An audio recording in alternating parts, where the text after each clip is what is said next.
quiet thief in the dark, stealing not just her marriage but the narrative of her entire life. She had built her world around Ryan. Every plan, every hope, every vision of the future had been constructed with him at its center. And now, in the pale light of dawn, she realized how fragile that foundation had been, how easily love could turn into illusion. She lifted her eyes toward the window where frost had begun to bloom along the edges of the glass. Beyond it, the neighborhood was waking up. Children dragging sleds down the street, a dog barking somewhere near the park, the scent of someone else's breakfast drifting faintly on the wind. Life continued, indifferent to the wreckage of hers. That realization brought her an odd kind of clarity. Grief had a strange rhythm to it. First chaos, then stillness, then a flicker of resolve so small it was almost invisible. That flicker stirred now, buried under exhaustion but undeniably there. Her phone vibrated once against the table. The screen lit up with Ryan's name. For a long moment she simply stared at it, her pulse steady, her thoughts strangely calm. She didn't answer. Instead, she let it ring until it stopped, leaving behind the hollow quiet that followed. A few seconds later, a message appeared. "Where are you? I came home last night, but you weren't here. Call me." Emily almost laughed at the audacity of it, the clean lie wrapped in concern, as though he hadn't spent the night with her best friend under the same roof where his pregnant wife waited for him. She put the phone aside. There would be time for confrontation later. What she needed now was something else entirely. Clarity, direction, control. She opened her laptop and searched for the number she had called the night before. Ava Chen, attorney at law. The firm's website was clean and understated, the tagline reading, "We protect your peace." Those words sat heavy in her chest. She dialed the number again, and within minutes she was speaking to Ava's assistant, arranging a consultation for Monday morning. It felt surreal, this act of quiet rebellion. No shouting, no crying, just action. When she hung up, she found herself looking at the dining table again, the same one she had set so carefully the night before. The candles had burned down to nubs, leaving behind puddles of hardened wax like frozen tears. On impulse, Emily stood, gathered the plates, and carried them to the sink. She washed everything slowly, deliberately, until her hands stung from the hot water. The routine steadied her.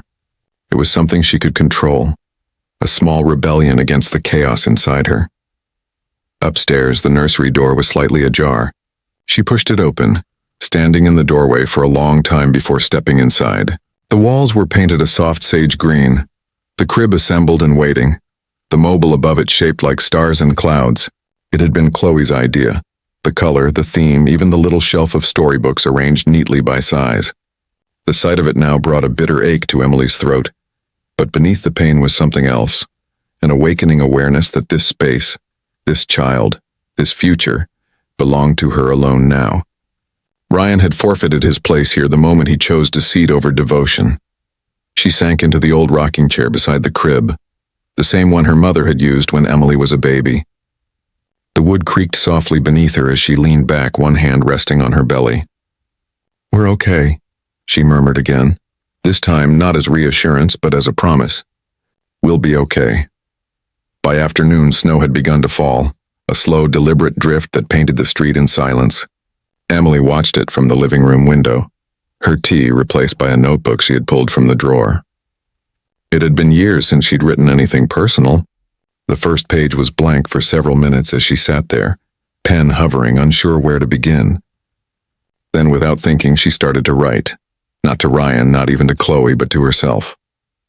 She wrote about the exhaustion of pretending everything was fine, about the hollow comfort of routine, about how betrayal didn't just end love, it erased the language of trust. The words poured out faster than she expected, her handwriting uneven but fierce until she reached the end of the page and sat back, breathing hard. It wasn't healing yet, but it was movement, and that mattered.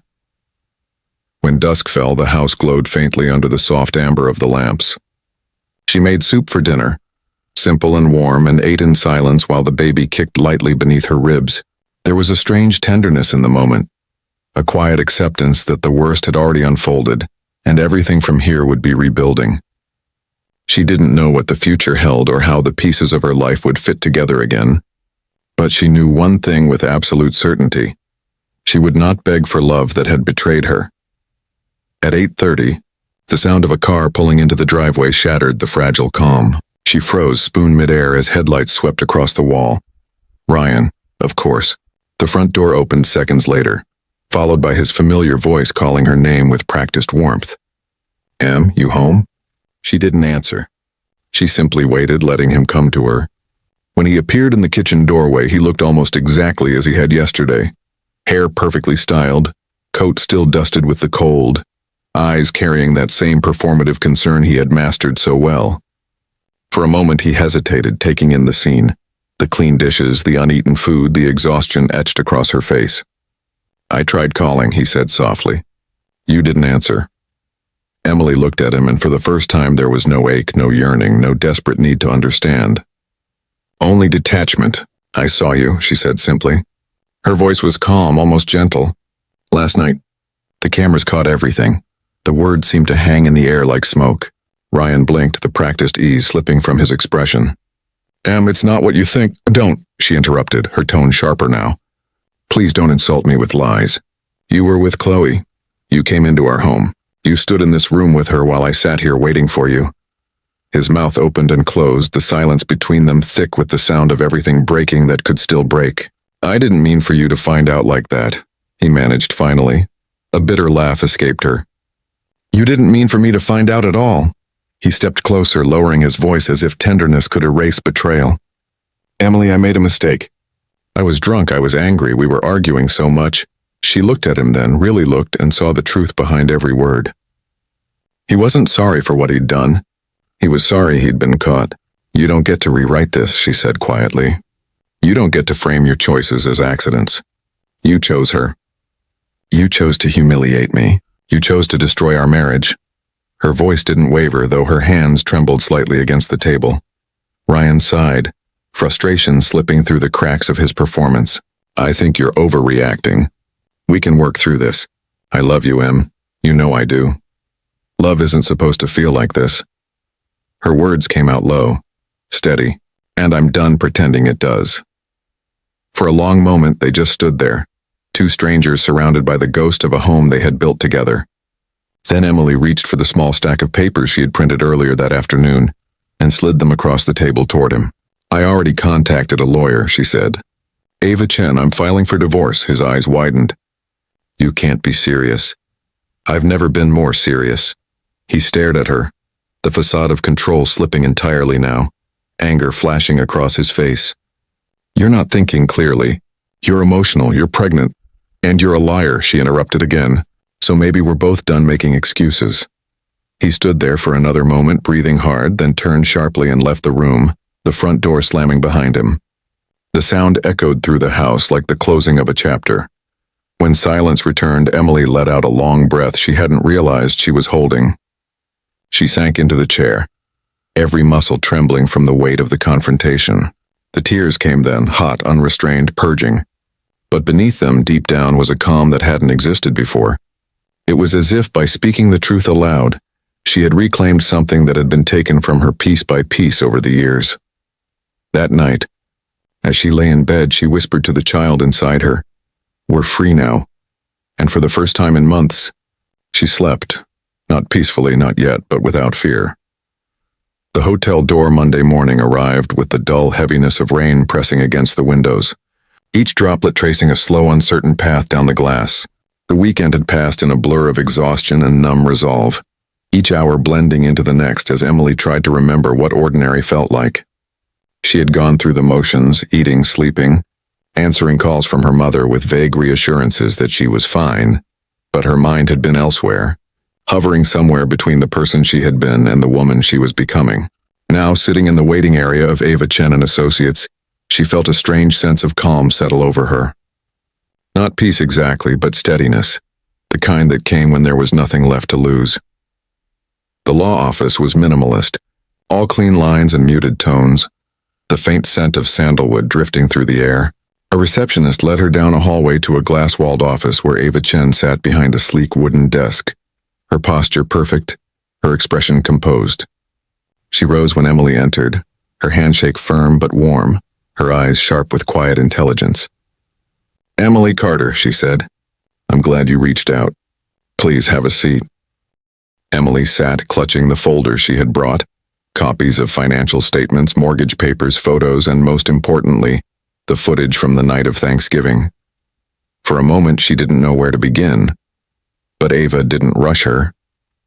She simply waited, hands folded, the silence between them patient and steady.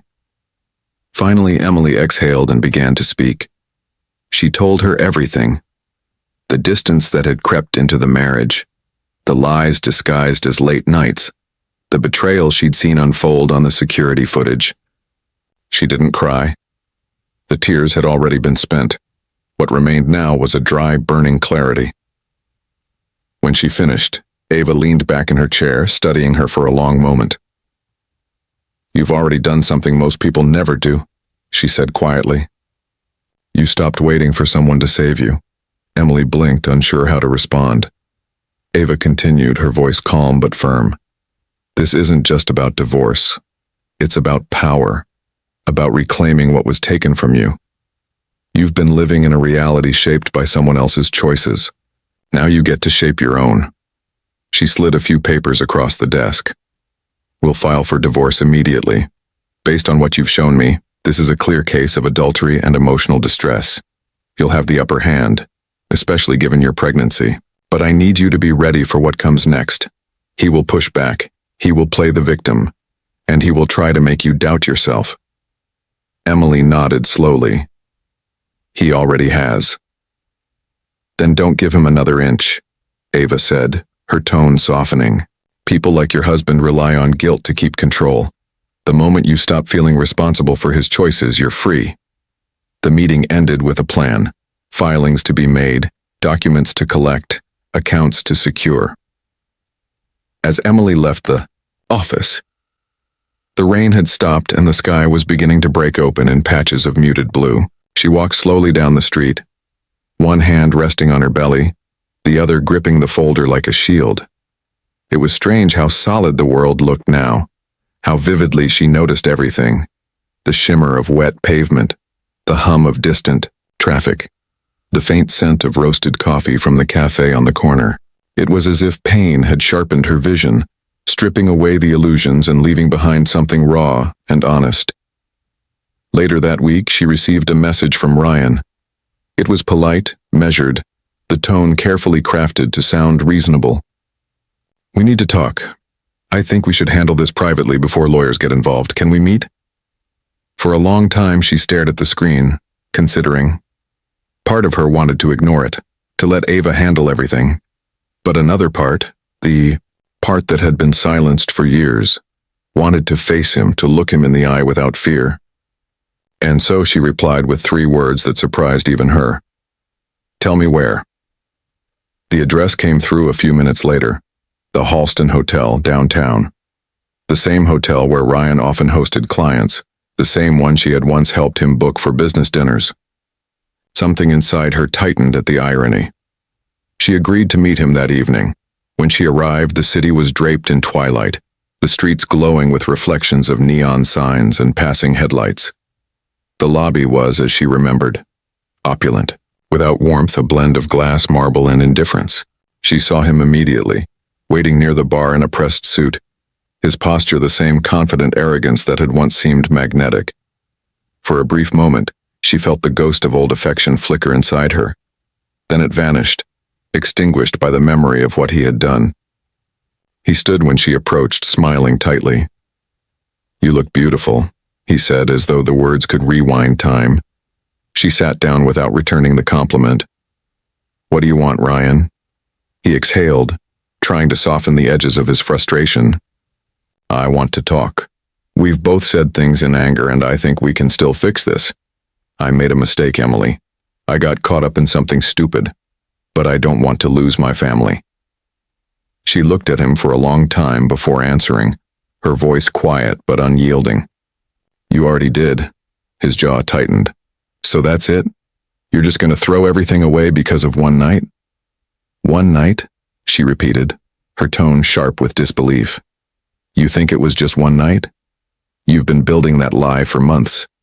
You betrayed me, not just as your wife but as your friend, as the person who trusted you more than anyone else on this earth." You didn't just cheat on me, Ryan.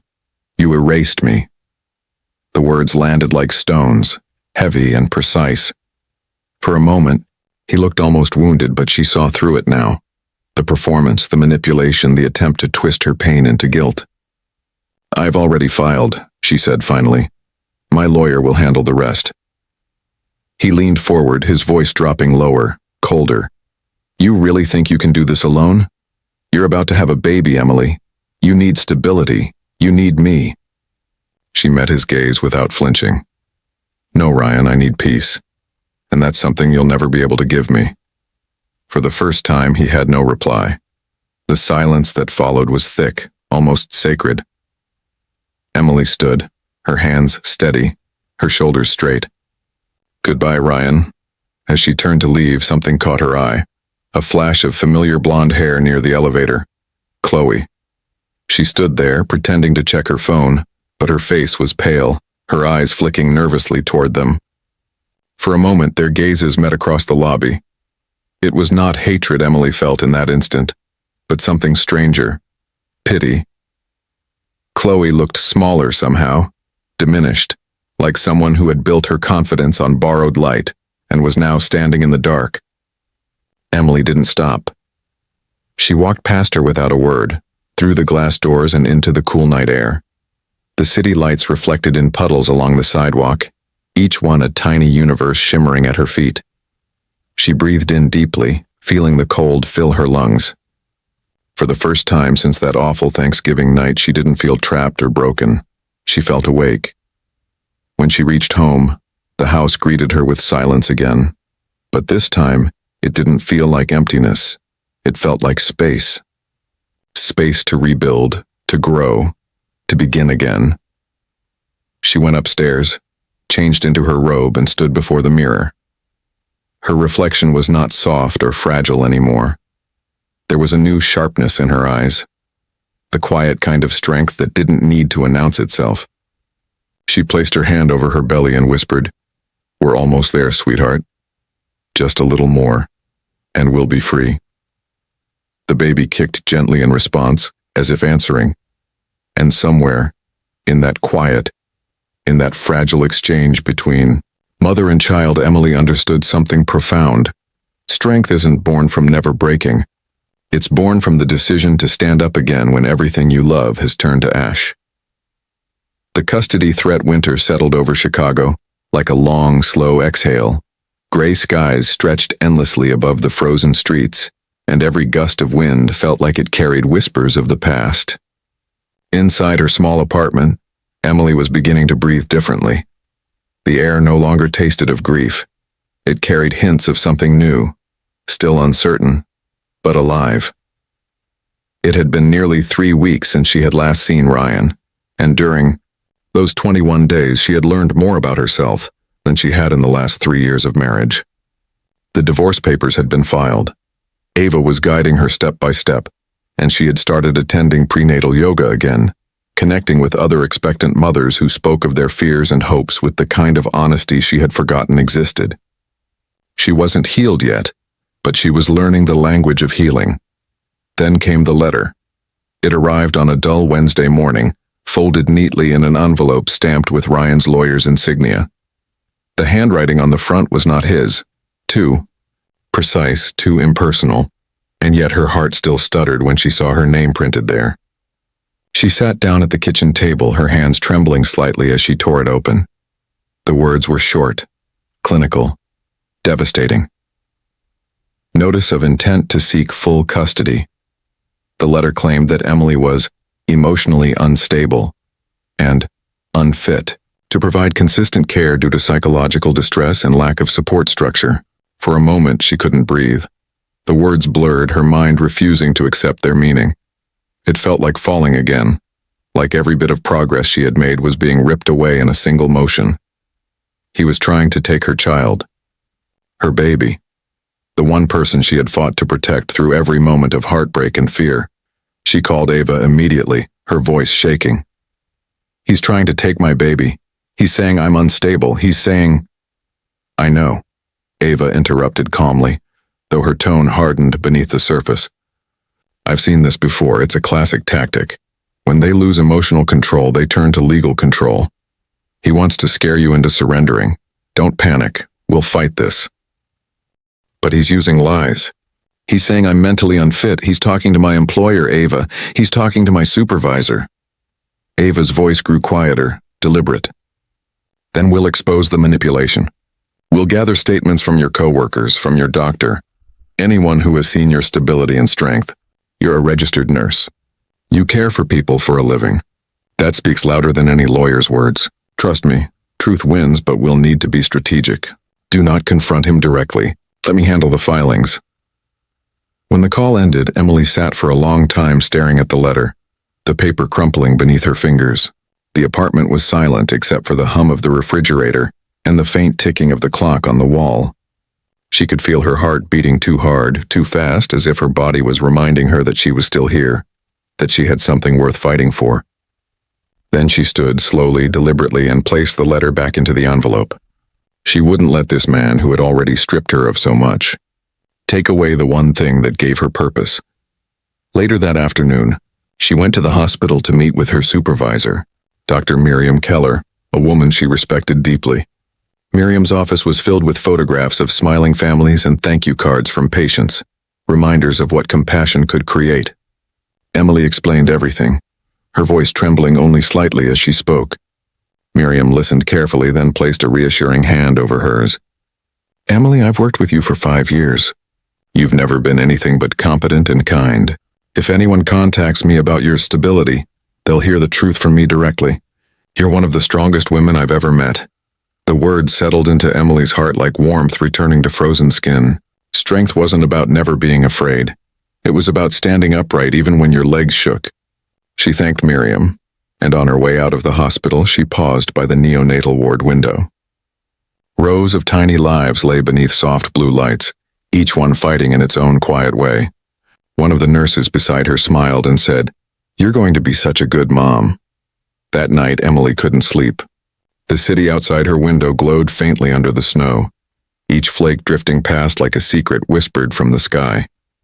She sat at her small desk, a mug of chamomile tea growing cold beside her, and began to write in her journal, a habit she'd revived since the separation. But tonight the words didn't pour from pain.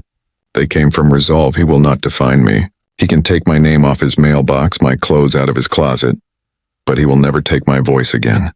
This child is mine, not as possession, but as purpose. I am not weak. I am becoming something I've never been before. Fearless. The next morning, Ava called again. Her tone carried both tension and pride. Ryan's attorney filed a petition today, but I also received a call from the hospital's legal department. They're backing you completely. We'll respond with a countersuit for defamation and harassment. You're not just defending yourself anymore, Emily. You're building a case that will define how you rise. Days turned into weeks. The court dates loomed. Ryan's tactics grew colder, more desperate. He sent messages pretending concern. I'm worried about the baby's environment, Em. You need help. He contacted Chloe, asking her to provide character statements about their past life together. But what he didn't know was that Chloe, after weeks of silent guilt, had already reached out to Emily. It was late one evening when Emily received the message from her old friend. I'm sorry. You don't owe me forgiveness, but I'll testify for you if you need me. He's not who I thought he was either. Emily stared at the screen for a long time, 1,000 memories pressing behind her eyes. The sleepovers, the college dorm nights, the shared laughter that once felt unbreakable. She didn't know if she could forgive Chloe, not yet. But she understood that sometimes broken people become allies in truth, not redemption. The hearing was set for the following Thursday. Ava prepared her carefully, rehearsing questions, responses, and emotional boundaries. He'll try to provoke you, she said. He'll try to make you look angry, irrational. Don't let him. Breathe, answer calmly, and remember, you don't need to convince anyone of your worth. You only need to let the truth stand. When the day came, Emily walked into the courthouse wearing a simple navy dress, her hair pulled back, her belly round with life.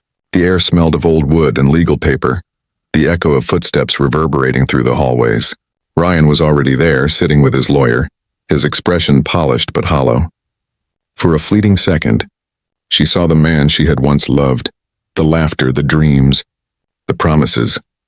And then she saw through him entirely. Ava spoke first, her voice steady as stone, detailing the timeline of betrayal, the false accusations, the harassment. She called witnesses, Miriam from the hospital, a neighbor who had seen Emily caring for herself without issue, and finally Chloe, who walked in quietly, her face pale but determined. When asked to describe what she knew, Chloe's voice trembled but never broke. "Ryan lied to both of us," she said. "He made me believe they were over. He made me feel like I was the reason she was unhappy. But I've seen what he's done since. Emily doesn't deserve this. She's stronger than either of us ever were." When it was over, the judge didn't speak immediately. The room hung in silence, everyone holding their breath. Then, in calm, deliberate tones, the ruling came. Custody would remain with Emily. Ryan's claims were dismissed as unsubstantiated and malicious. Furthermore, the court ordered him to provide financial support until the child's birth. It was over. As she walked out of the courthouse, the cold air hit her face like a baptism. The city was bright that afternoon, sunlight glinting off snowbanks, the sound of distant sirens blending with the rush of passing cars. Ava walked beside her, her heels clicking confidently on the pavement. "You did it," she said softly. "You stood your ground." Emily looked up at the winter sky, her breath visible in the air. "No," she said after a moment. "I just stopped falling, and for the first time in months," she smiled, not the fragile smile of someone pretending, but the quiet, unshakable smile of a woman who had been to the edge of despair and found herself waiting there. The Phoenix mothers, so. First day of spring arrived with a shy sun that peeked through the thinning clouds like a promise unsure of its welcome. For months, the world outside Emily's window had been locked in shades of gray. But now the light was beginning to stretch again, reaching into corners that had been asleep all winter. Inside her apartment, the air smelled faintly of new paint and lavender oil. The baby's bassinet stood near the window, draped in soft cream fabric, a handmade mobile spinning slowly above it. Emily stood nearby, one hand resting on the crib's edge, her gaze steady and filled with the kind of tenderness that no language could hold.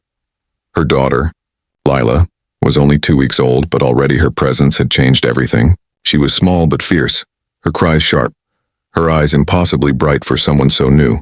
At night, Emily would wake to feed her, exhausted but filled with a quiet joy that felt almost holy. There were moments when the past still crept in, flashes of the betrayal, the courtroom, the loneliness, but they no longer swallowed her whole. Now the memories came like distant thunder, audible, real, but no longer dangerous. She had learned to live again in small, deliberate ways. Every morning after feeding Lila, she would open the blinds and let the light spill across the floor. She had begun cooking again, slow meals that filled the apartment with the scent of rosemary and garlic. She would hum to her daughter as she folded tiny clothes, telling her stories about the sky, the ocean, and the kind of love that never leaves. Her life had narrowed and deepened at once, every moment a mixture of fatigue and wonder. The day after Lila was born, a small group of women from her prenatal support class came to visit her at the hospital. They brought flowers, casseroles, and laughter that filled the sterile room with warmth. Among them was Jasmine, a social worker who had been through her own storm, abandoned at 7 months pregnant by a partner who chose someone else. She had since built a foundation that helped single mothers navigate life after separation. As she sat beside Emily's bed, holding Lila and smiling softly, she said, "You should come to one of our gatherings once you're ready. We call ourselves the Phoenix Mothers. We're not broken, we're the ones who rose." At first, Emily hesitated. The idea of sitting in a circle of strangers recounting her story again felt unbearable. But 2 months later, when the nights grew warmer and the silence of her apartment began to feel too heavy, she decided to go. The meeting took place in a community center tucked behind a library, where sunlight filtered through tall windows onto mismatched chairs and half-empty coffee cups. There were 8 women gathered in the room that evening, some older, some young, each carrying her own invisible scars. Jasmine led the session with calm grace, her voice both steady and soft. "We're not here to talk about the past," she began. "We're here to talk about what came after." When it was Emily's turn to speak, she hesitated for a long time. Then she began, not from the betrayal or the courtroom, but from the moment she held her daughter for the first time. "I thought strength meant not breaking," she said quietly. but I've learned that strength is breaking and choosing to rebuild anyway. I was so afraid to be alone, and now I've never felt more whole." The women listened, nodding, their eyes reflecting understanding. One of them, an older woman named Ruth, leaned forward and said, "You're not alone anymore. None of us are. Every time one of us rises, it lights the path for someone else." Those words stayed with Emily for days. She began volunteering with Jasmine's foundation, helping other women fill out forms for housing and childcare, sometimes just listening to their stories over tea. It was strange how healing could happen in circles, how the act of holding space for others could fill the cracks in her own soul. Every face she met became part of a quiet mosaic of resilience. They were all survivors of different storms, yet their courage spoke the same language. One evening, as she walked home with Lila asleep in her stroller, the city glowed under a violet sky. The air was cool but no longer cold. She paused at a small park near the river where children laughed and couples strolled hand in hand. For a moment she felt an old ache, an echo of what she'd lost, but it was no longer sharp. Instead, it felt like something that had been honored and released. She looked down at her daughter and whispered, "You saved me without ever knowing it." That night she sat at her desk again, writing in her journal under the soft lamplight. The words came differently now, not from pain, but from reflection, gratitude, and quiet fire. "I no longer hate the woman I was." She believed love meant endurance, that silence was strength. She was wrong, but she was also brave. She walked into the storm because she thought it was her duty. "I forgive her now. I honor her, because she survived long enough for me to be born." In the weeks that followed, Emily's world began to expand again. She started part-time work as a consultant for the hospital's maternal health program, coordinating support for new mothers. She wasn't ready to return full-time, but it felt good to use her skills again. Ava stopped by one afternoon, holding a bouquet of tulips and a file of finalized divorce papers. "It's done," she said simply. "You're free." Emily took the papers in her hands, feeling the finality of it, the clean, almost anticlimactic ending of something that had once consumed her. "Thank you, Ava, for everything," Ava smiled. "You don't owe me thanks. You did the hard part. You found yourself." She glanced at the sleeping baby and added softly, "You built a new life from ashes. That's not something most people ever manage." After Ava left, Emily stood by the window again, watching the sunlight fade into gold across the rooftops. The papers lay on the table behind her, a silent monument to what was finished. For the first time in a long time, she didn't feel the need to look back. There was nothing behind her that could hurt her anymore. The world ahead was uncertain, but it was hers. Weeks passed, and the small apartment began to feel like a home full of life, rather than a refuge from pain. The laughter of her new friends echoed through it during weekend visits. The walls bore photographs of Lila, of sunsets, of women who had become family. She no longer hid from her reflection. She looked at herself and saw not loss, but rebirth. One afternoon, she stood on her balcony holding Lila, watching a flock of birds trace wild shapes across the sky. For the first time since everything had fallen apart, she understood the meaning of her new life's rhythm. It wasn't about rebuilding what had been destroyed. It was about creating something that had never existed before. And as the sunlight wrapped around her like warmth reborn from winter, Emily realized something quiet but profound. She had not just survived. She had transformed. Thanksgiving 1 year later. The morning light spilled through the tall windows of Emily's new home, casting golden stripes across the hardwood floor and filling the air with the warmth of quiet beginnings. It had been exactly 1 year since the day she had whispered her final goodbye to the life she thought she wanted. 1 year since the Thanksgiving that had shattered everything she believed in and rebuilt her into someone entirely new. The apartment she once rented had given way to something larger, more alive. She had moved to a small townhouse near the lake, where the air smelled faintly of salt and pine, where the city noise softened into birdsong at dawn and laughter from the neighborhood children in the afternoon. The walls were painted a soft ivory, lined with framed photos of her and Lila. Lila at 6 months, eyes wide and curious. Lila wrapped in a yellow blanket at the beach, reaching for the sky. Lila in her arms, asleep under a maple tree whose leaves had fallen like fire around them. Today the table was set again for Thanksgiving. But it was nothing like last year's silent, cold dinner of heartbreak. This one shimmered with life. A roasted turkey filled the kitchen with a rich, buttery aroma. Bowls of mashed potatoes, roasted vegetables, and cranberry sauce sat beside plates of warm bread. The laughter of her friends, the women she had met at the Phoenix Mothers group, floated through the house like music. Jasmine had brought her signature sweet potato casserole. Ruth had brought her homemade pie still steaming from the oven.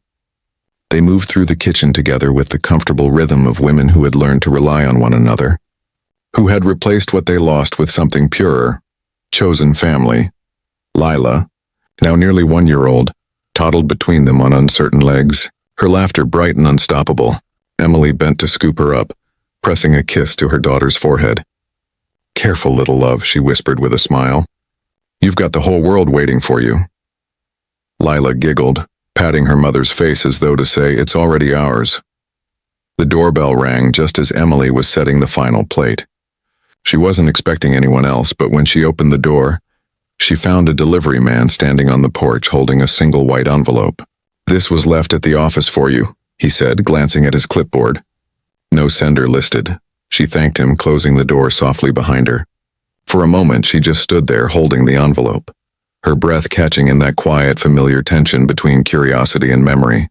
The handwriting on the front was delicate but unfamiliar.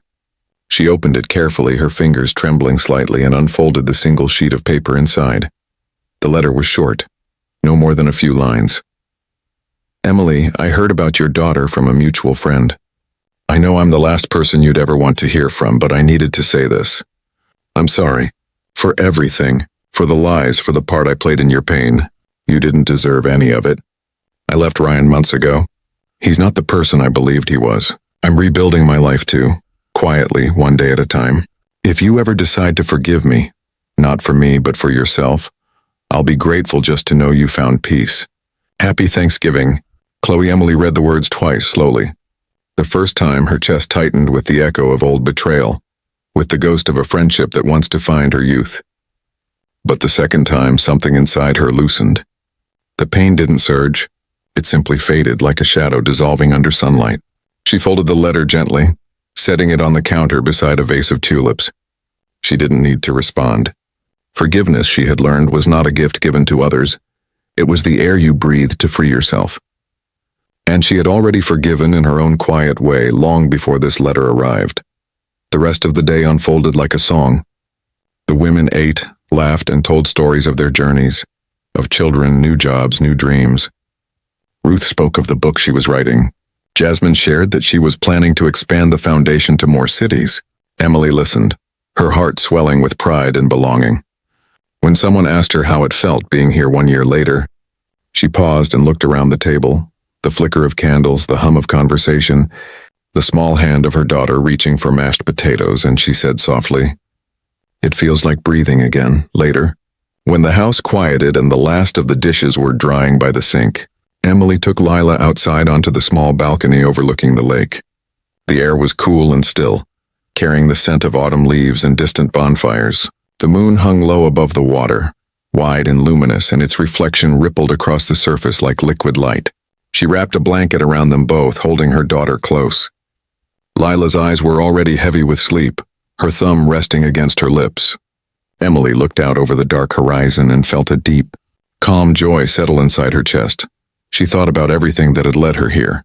The night of the betrayal, the courtroom battles, the loneliness, the tears, and realized with quiet amazement that she no longer wished any of it away. Each piece of her pain had carved out room for something greater. Understanding, strength, empathy.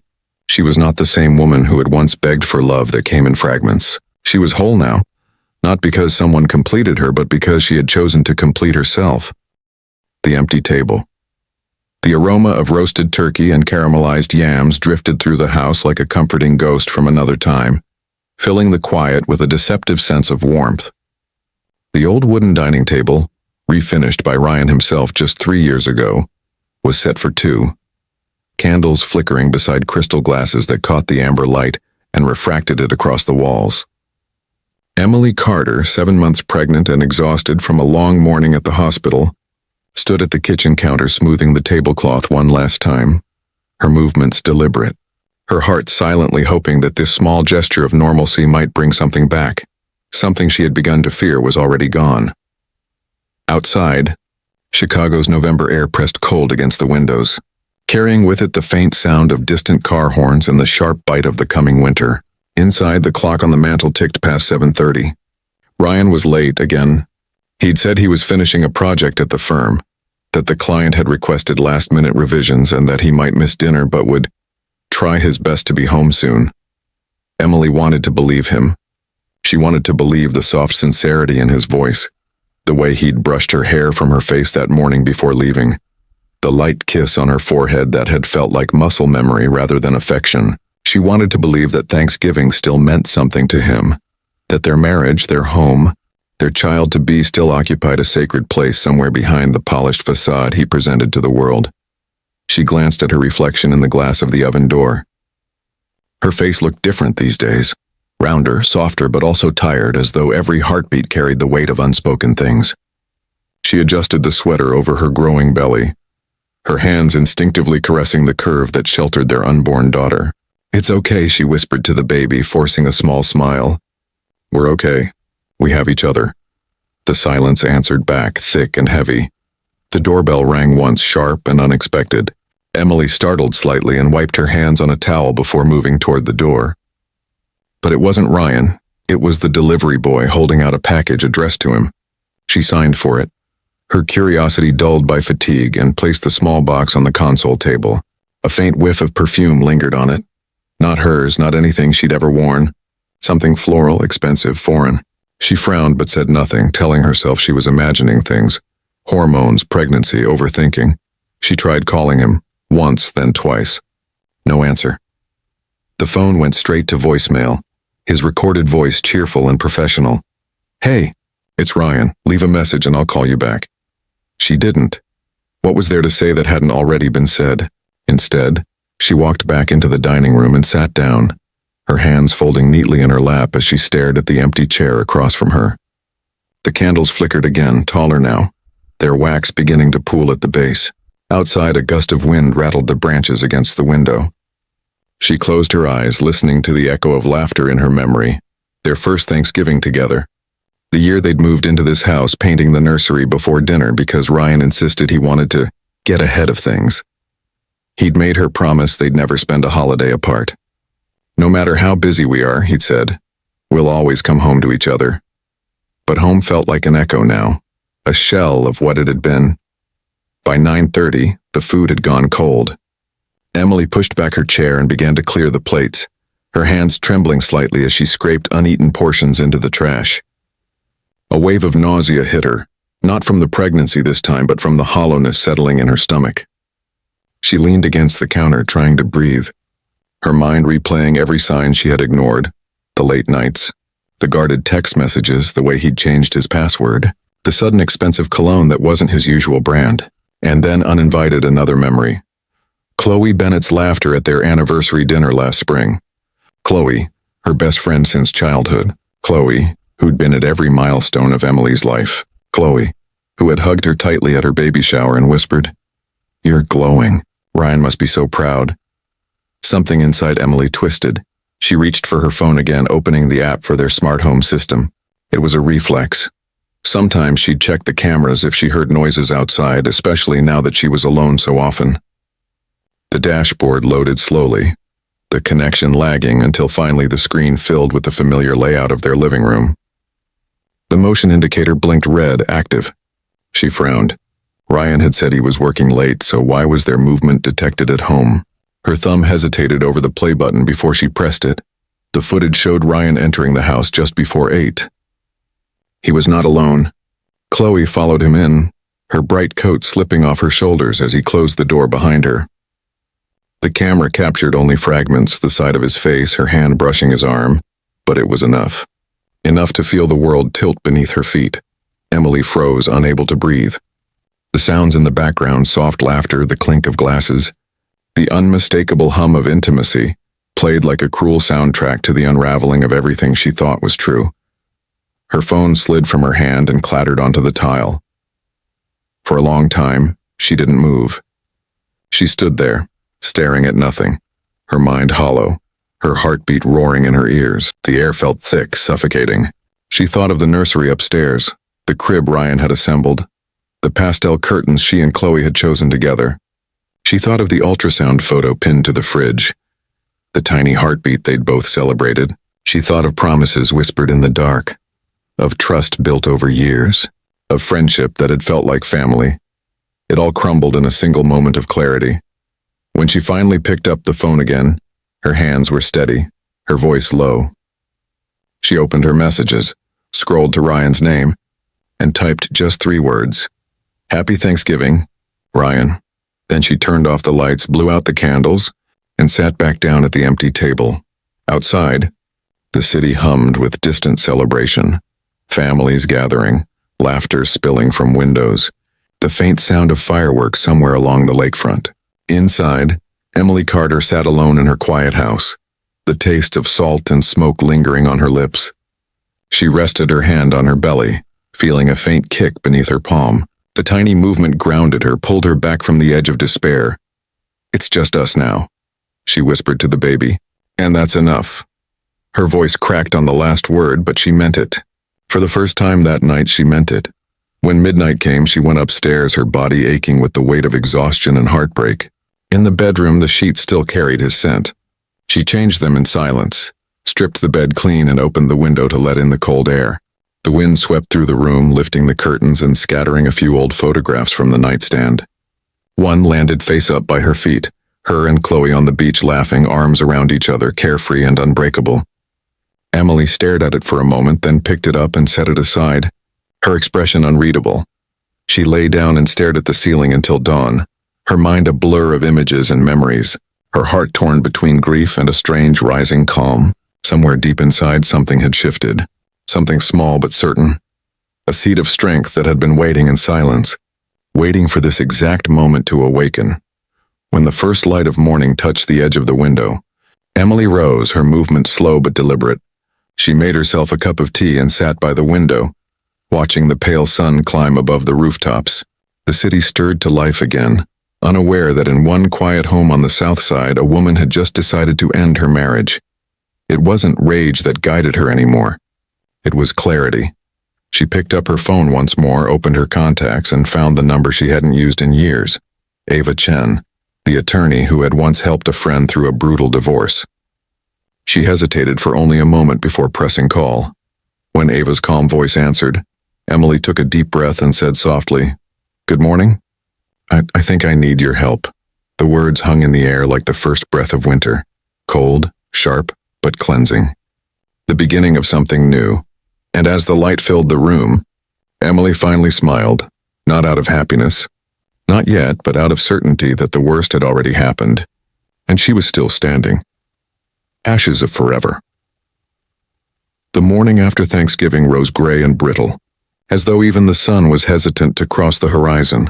The house felt different now, emptier, colder, the silence stretched so thin it seemed ready to tear. Emily Carter sat at the kitchen table with a mug of tea she hadn't touched, her fingers tracing slow circles on the rim. The dishes from last night still sat in the sink, remnants of a dinner that never was, and the faint scent of rosemary and burnt sugar lingered in the air, clinging like a memory that refused to fade. She had not slept. Her body was heavy with fatigue, but her mind was mercilessly alert, replaying every second of the night before as though trying to understand how a life could break so completely without making a sound. The footage was burned into her eyes now, the way Ryan had looked at Chloe, the gentle touch at her waist, the quiet laughter as they entered their home together. Their home? Emily had always thought betrayal would come with some kind of warning, a slow build of tension or argument, something tangible she could sense approaching. But instead it had arrived like... She whispered into the night, not to anyone in particular, but to the universe itself. "Thank you. For the heartbreak, for the lessons, for every ending that led me home." And in that stillness, a single firework bloomed over the lake, its reflection scattering across the water in bursts of red and gold. The neighbors must have started their early holiday celebration, but to Emily it felt like something else. Like the sky itself was honoring her quiet victory. She closed her eyes, feeling Lila's heartbeat against her own, steady and strong, 2 lives pulsing in rhythm with a future untouched by fear. When she opened them again, she smiled through tears she didn't need to hide. "Happy Thanksgiving," she whispered into her daughter's hair, her voice steady and filled with light. "We made it. And for the first time in her life, Emily truly understood what those words meant. Thanksgiving was not about what had been taken or what had been lost. It was about what had been found in the wreckage. It was about survival, grace, and the quiet rebirth that happens when you stop running from the fire and learn to rise through it. The night stretched on, calm and infinite. The city glittered in the distance, and somewhere deep inside her, where pain had once lived, something eternal had taken root, a peace that no betrayal could ever touch again.